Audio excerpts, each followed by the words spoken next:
Hicran düştü aramıza, görüşmeli neden oldu? Ehdi peyman bağlamıştık, barışmadı neden oldu?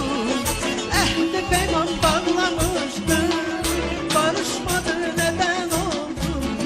Kadrini geç bileceğim, gel yükünü böleceğim.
Bir nağıla döndü bu eş, göyden yere indi bu eş.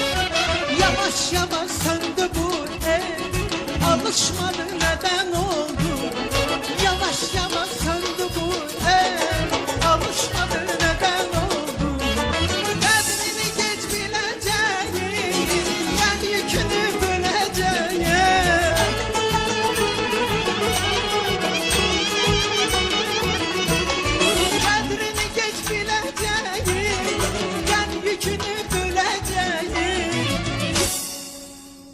Küsülümü öleceğim, barışmadım neden o?